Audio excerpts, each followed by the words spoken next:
Across the ruins of Europe, church bells rang, rifles fired into the air, and banners proclaimed a day of liberation. For millions, it was the end of 6 years of total war. But for a certain group of young women standing in the shadows of German railway yards, this day meant something very different. Their uniforms were threadbare remnants of the Wehrmacht auxiliaries, the Hallerinen, their boots cracked, their hair unwashed after weeks of retreat. Some were barely 20, their faces still holding the remnants of youth beneath layers of soot and fatigue. They were secretaries, typists, radio operators, nurses, cogs in a military machine that had devoured their country and then collapsed in their hand. Now, with the Reich broken, they were herded into trains not for homecoming, but for captivity. The image was strange. Lines of women in gray-green skirts and jackets, dragging battered suitcases, stepping into the dark wooden box cars that had once fed troops to the front. Some clutched rosaries, others ration tins, some nothing at all. A girl from Hamburg whispered to her companion, "The Americans will not spare us. They will make examples." She had heard it from a Luftwaffe officer during the chaos of surrender. Another taller, hardened by years of manning anti-aircraft searchlights, said nothing, but her jaw was set as if bracing for a blow. They had been told again and again that the Allies, especially the Americans, were not men, but wolves, that captivity would mean degradation, cruelty, perhaps worse. The trains rumbled westward through a landscape of ruins. Charred towns drifted past like ghosts, churches without steeples, bridges folded into rivers, skeletal factories where smoke still smoldered. Children waved from embankments, their faces thin as paper. At night, when the train stopped, the women huddled against one another for warmth, listening to the guards' boots outside and the occasional crack of gunfire in the distance.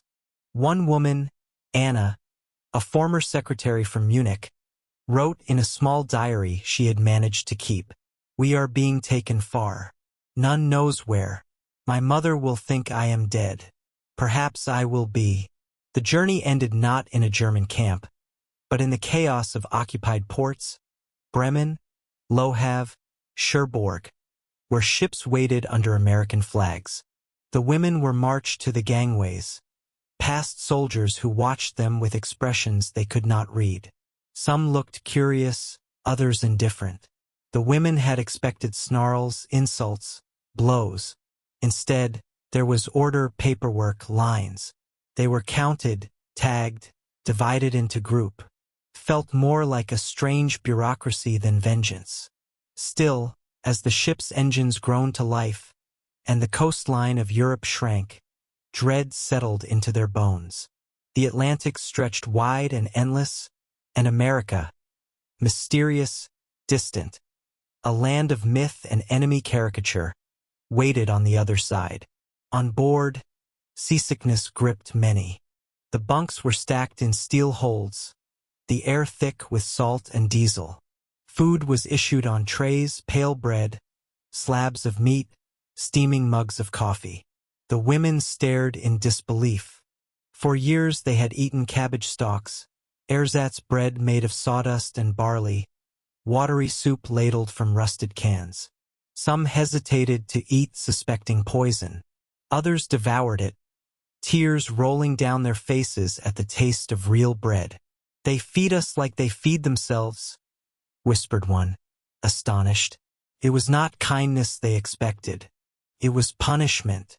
Yet here was a different reality, and it unsettled them more than cruelty might have. When at last the ships reached American shores, New York, Boston, New Orleans, the women gathered on deck, clutching the rails, gazing at skylines rising untouched by bombs. The Statue of Liberty loomed, an irony that drew no smiles. Crowds lined the piers, some jeering, some merely watching. The women were marched ashore under guard, their boots echoing on wooden plank. The air smelled different, cleaner, freer, salted by the ocean, but untainted by the ash of war.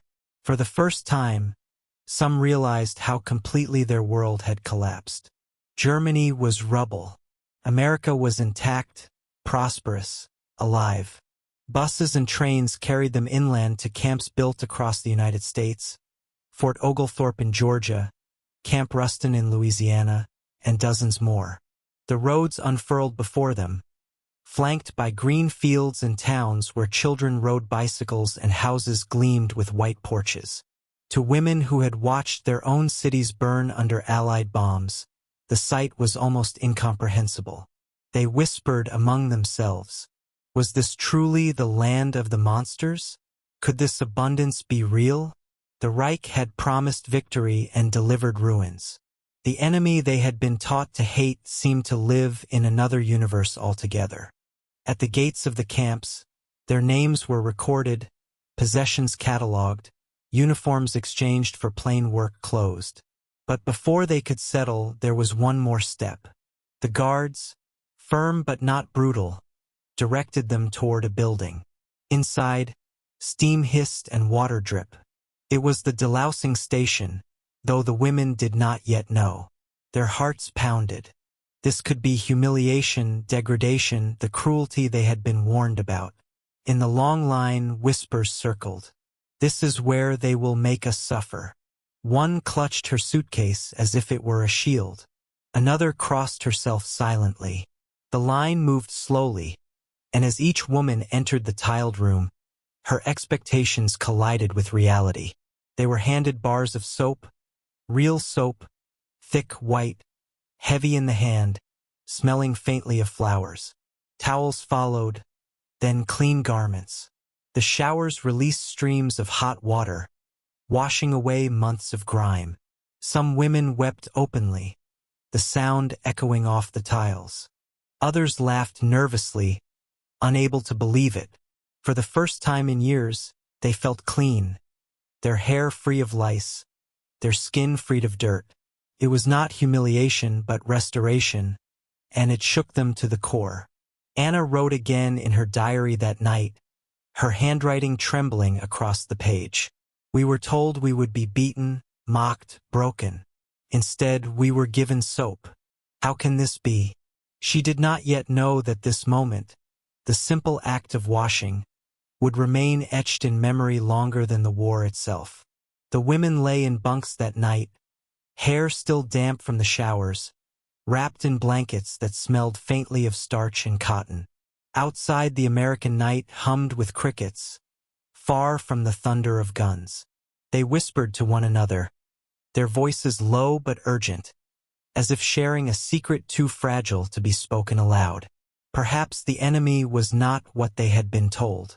Perhaps there was something here that neither propaganda nor fear could explain. What awaited them in the days to come? Food, work, encounters with Americans would astonish them even further. For now, though one image lingered in every mind, the soap in their hands, slippery, fragrant, absurdly gentle. It was only the beginning of their captivity. Yet it already felt like the beginning of something else. And as dawn broke over the camp, a question settled among them like morning mist. If the enemy could show such unexpected humanity, what other surprises lay ahead? The buses rolled through gates crowned with barbed wire, their engines grumbling as dust rose in pale clouds across the camp road. To the women inside, the sight was at once frightening and strangely orderly. Guard towers stood at intervals. Soldiers lounged with rifles slung casually, and rows of barracks stretched neatly across the fields. This was not the gray brutality of a concentration camp. This was something bewilderingly different. The wooden buildings were painted, the paths swept, the fences intact but not menacing. The prisoners looked at one another, sharing silent glances that asked the same question. What world have we stepped into? When they were filed off the bus, each woman was handed a numbered tag. American officers moved with clipped efficiency, scribbling notes, stamping documents. The women stiffened, bracing for insults or harsh orders. Yet the guards spoke with calmness. their English tones softened by Southern draws or Midwestern flatness. For many, the first shock came not from cruelty, but from indifference. The Americans treated them not as monsters, nor as guests, but as something strangely ordinary, prisoners of war to be managed, catalogued, and housed. The delousing station had already unsettled them with its unexpected civility, but what followed was stranger still. After the showers, they were led into a mess hall. The long room smelled of coffee, fresh bread, and something frying in grease. The women froze in the doorway, disoriented by the smell alone. Tables stretched across the hall, laden with trays of food. Boiled potatoes, carrots, beef stew, soft rolls gleaming with butter. Steam fogged the windows. The aroma was thick and overwhelming. An assault of abundance. One of the guards motioned them forward. Reluctantly, they stepped to the counter. A cook in a white apron dropped spoonfuls of stew onto tin plates, slid slices of bread across, filled mugs with coffee. The women accepted the trays as though handling explosive. Some could not meet the cook's eye. Others stared at the food, unsure if it was real. In Germany, the final winter of war had reduced meals to black bread made with sawdust, watery turnip soup, perhaps a scrap of horse meat, if one was lucky. Now in the enemy's camp, they were given more in one meal than they had seen in week. Anna Diary, tucked safely under her mattress, sat with her tray at the long table.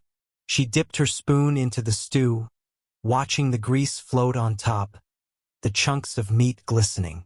Tentatively, she tasted it.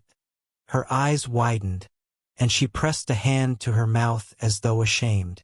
Around her, other women hesitated, then ate in silence, broken only by the scrape of cutlery.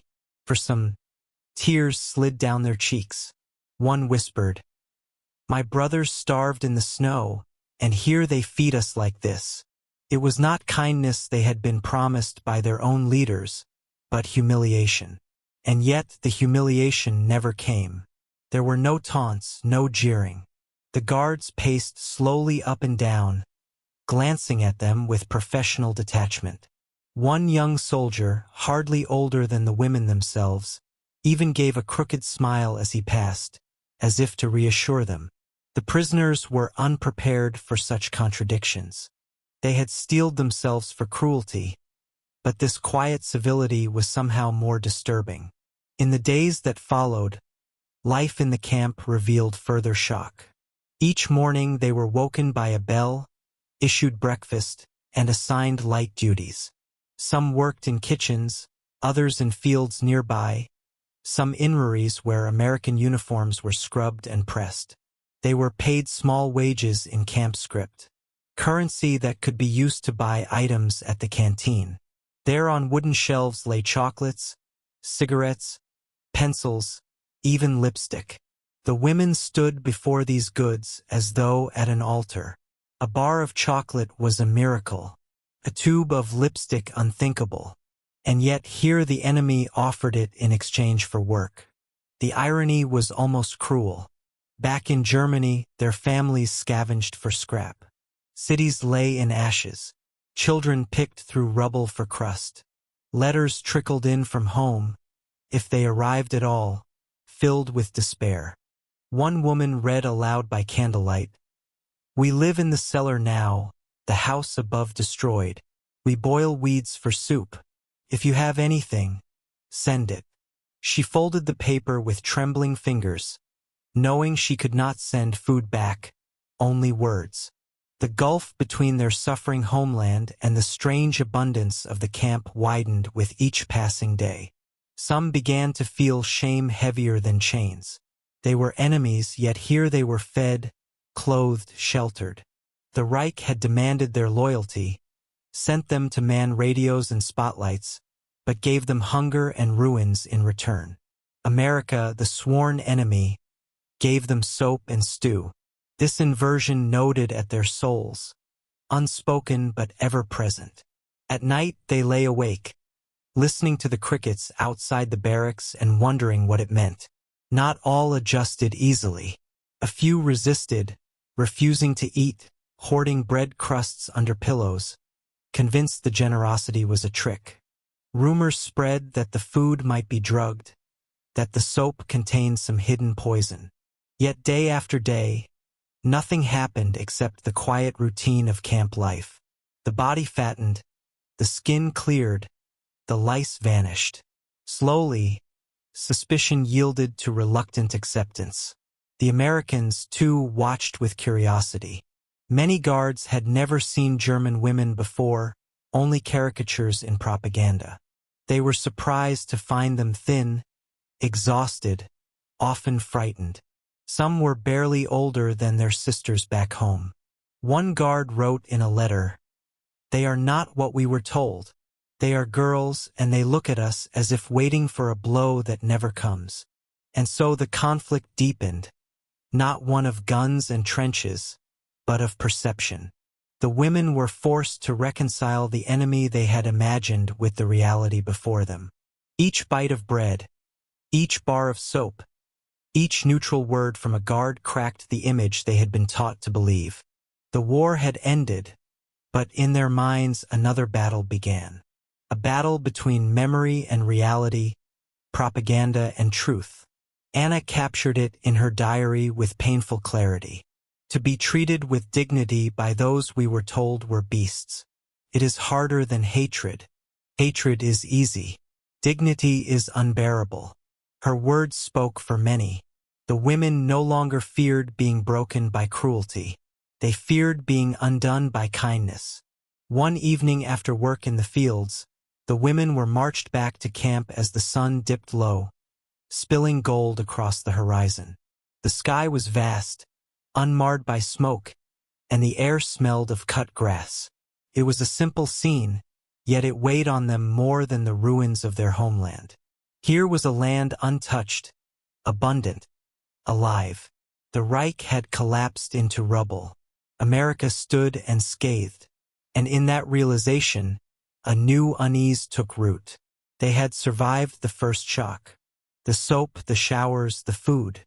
But something else was dawning, something more difficult to confront. For in the days ahead, it would not be physical survival that challenged them, but the slow, unsettling recognition that the enemy might be far more human and far more powerful than they had ever imagined.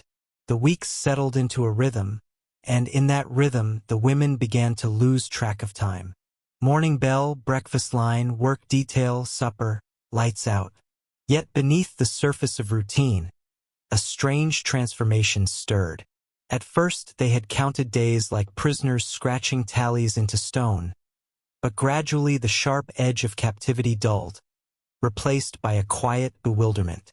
They were captives, yes, but they were also fed, clothed, even paid for. Women raised in a collapsing Reich, where loyalty was rewarded with hunger. This inversion gnawed at their thoughts more persistently than any barbed wire fence.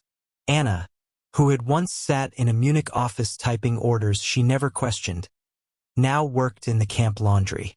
The scent of starch and soap clung to her fingers as she scrubbed American uniforms smooth. Each shirt bore the initials of men who were her sworn enemies, and yet as she folded them neatly into piles, she felt less hatred than an odd guilty relief. Here was work that did not involve war, work that kept her alive. Sometimes she caught her own reflection in the polished steel of the washing drums and wondered who she was becoming. Others were sent into the fields under guard, harvesting crops that fed both prisoners and soldiers. They felt the sun on their backs, the dirt under their nails, and the startling weight of full baskets. Some even laughed softly at their own sweat, finding in the labor a reminder of the villages they had left behind. In the evenings they returned to the camp, their muscles aching, their spirits strangely lighter. This was not the degradation they had prepared themselves for. This was something else entirely. The camp canteen soon became the most bewildering corner of their new world. With their wages, small slips of camp script, they could buy chocolate bars, cigarettes, even jars of jam. The first time Anna bit into a Hershey bar, The sweetness exploded on her tongue like nothing she had tasted since childhood. Tears pricked her eyes, and she turned away from the others, ashamed of her own joy. A girl from Bremen smeared lipstick on her lips, staring at herself in a small mirror with disbelief. "I feel human again," she murmured as though confessing a sin. But the abundance carried its own torment. Letters from home continued to arrive, smuggled through censors, their words etched in desperation. Families wrote of bombed-out apartments, of children coughing in cellars, of bread lines stretching into the cold. One woman read aloud her mother's plea. "If only we had your American bread. Your brother starves around her." Silence fell heavy, broken only by the scratching of rats beneath the barracks floorboards. The women sat clutching their letters, their trays of food untouched, the shame of plenty burning in their throat. The Americans noticed the contradiction, too. Some guards were surprised to see the German women gaining weight in captivity, cheeks filling, hair regaining its shine. "They're better fed than folks back home in some towns," one soldier muttered, half in resentment, half in wonder. Yet rules were rules. Under the Geneva Convention, prisoners were to be treated according to standards that often exceeded those of war-torn Europe. The irony was not lost on anyone. Still, suspicion never fully vanished. At night, whispers crept through the bunks. What if this was all a facade? What if tomorrow the masks fell away and cruelty began? A handful clung to their distrust, hoarding crusts of bread under mattresses, convinced the abundance was a trap. Yet, as weeks turned into months, even the most cautious were worn down by the relentless normality of American order. No beatings came, no punishments beyond the dull monotony of work. The greatest cruelty, it seemed, was to be treated decently. Anna's diary recorded the conflict with painful clarity. "I eat and my stomach thanks me. I sleep and my body grows strong. Yet each kindness cuts me deeper. How do I reconcile this with the faces of children in Munich who drink water for supper?" Her words gave shape to the invisible war now raging in many hearts. To be brutalized would have been easier. To be dignified by the enemy was unbearable. Amid this turmoil, small encounters with Americans deepened the contradictions. One evening, a young guard dropped his flashlight during roll call. Anna stooped instinctively, picked it up, and handed it back. Their fingers brushed, and for an instant, their eyes met. He gave a quiet nod, nothing more, but the moment lingered in her mind for days. Another time, a soldier passing by the laundry hummed a tune, soft, rhythmic, unmistakably American. A girl from Cologne recognized the melody, laughed, and began humming along. For a brief second, two enemies shared a song across a gulf that the war had declared unbridgeable. Not all guards were friendly. Some looked at the women with open disdain, their gazes sharp with grief for brothers lost in Europe. Yet even their hostility rarely spilled into action. The women were not free, but neither were they brutalized. They existed in a liminal state, suspended between punishment and reprieve. It left them restless, uneasy, unable to anchor themselves in the certainty of hatred. And then came the day they were taken outside the wire for work detail in nearby towns.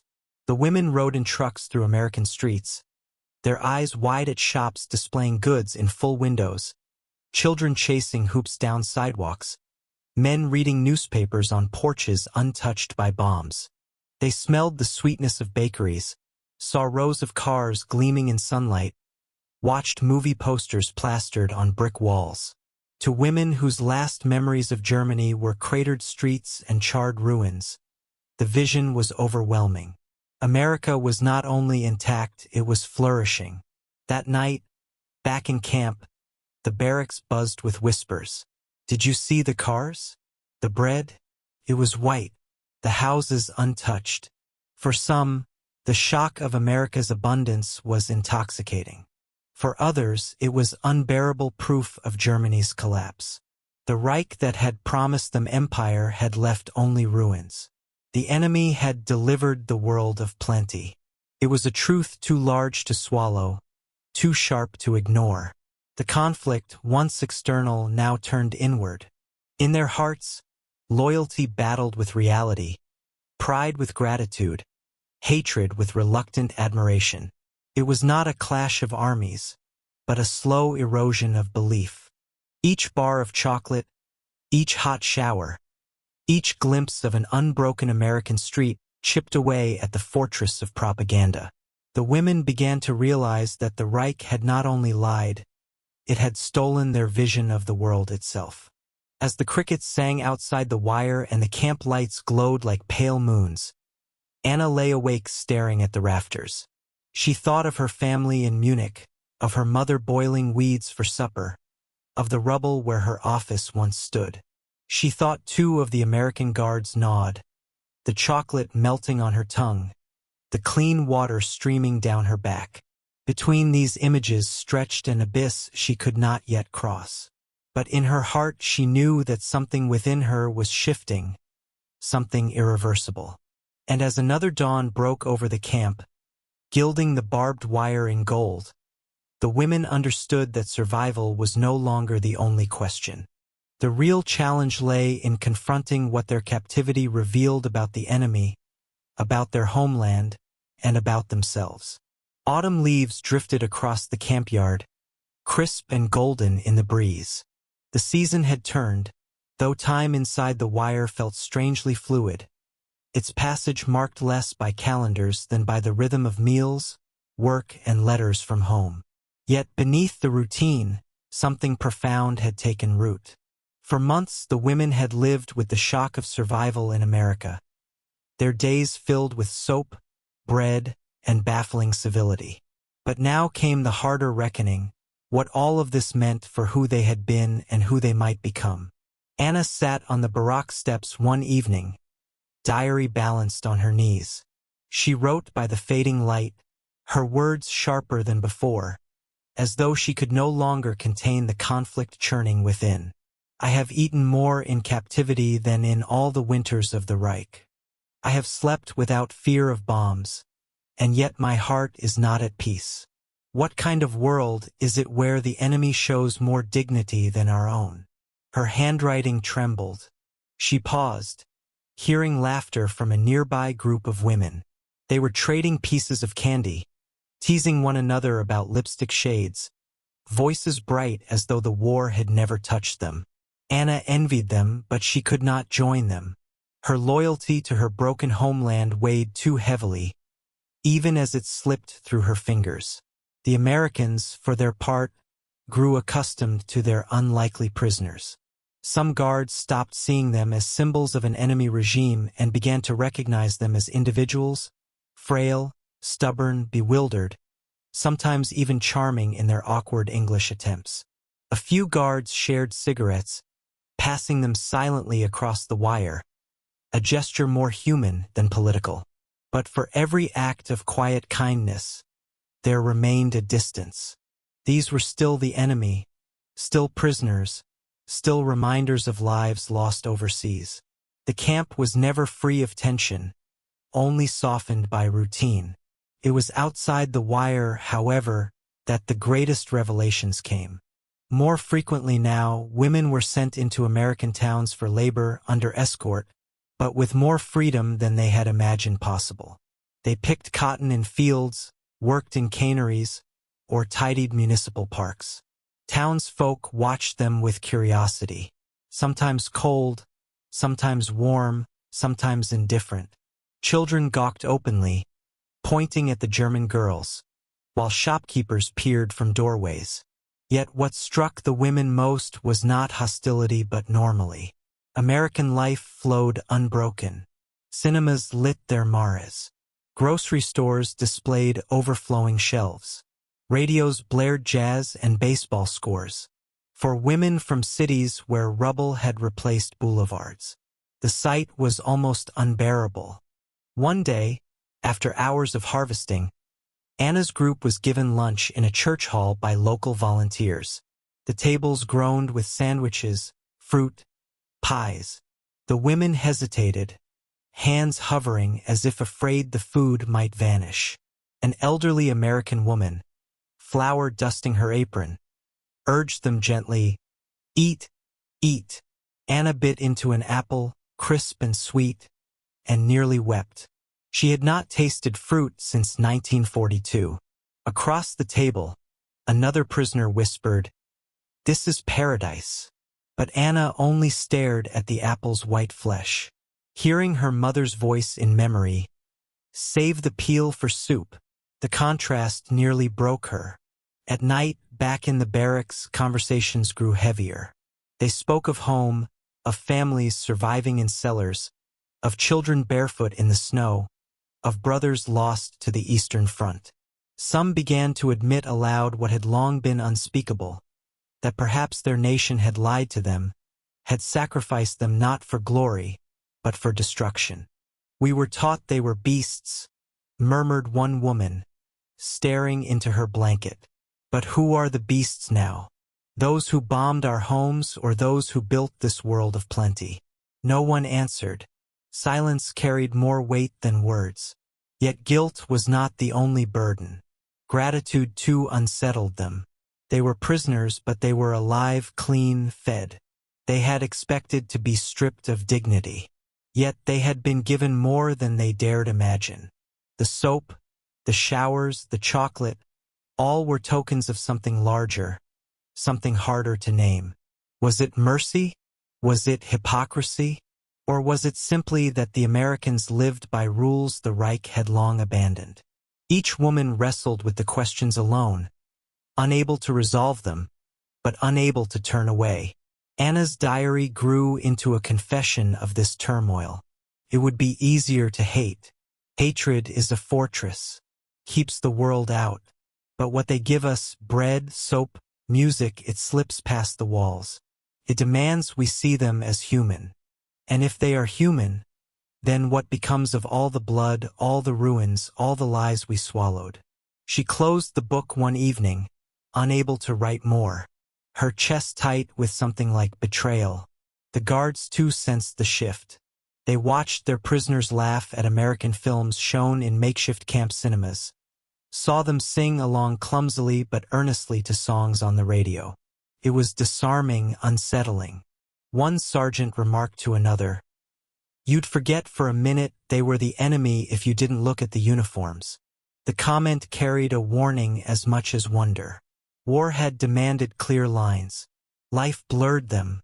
The greatest shock, however, lay not in food or work or glimpses of American streets, but in the mirror. The women's bodies changed. Their faces filled out. Hair regained its luster. Color returned to cheek.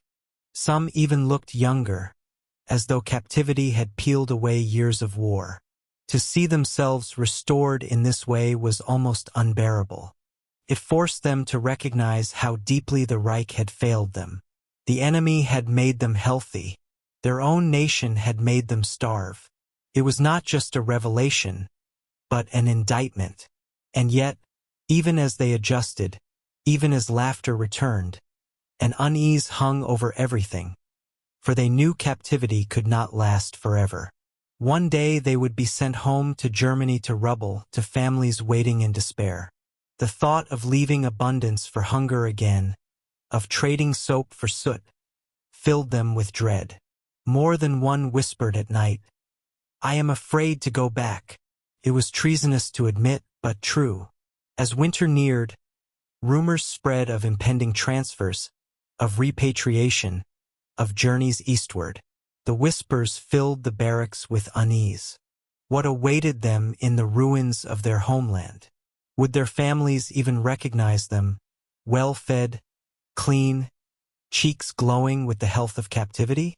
Some dreaded the judgment in their mothers' eyes, the silent accusation that they had lived well while others starve.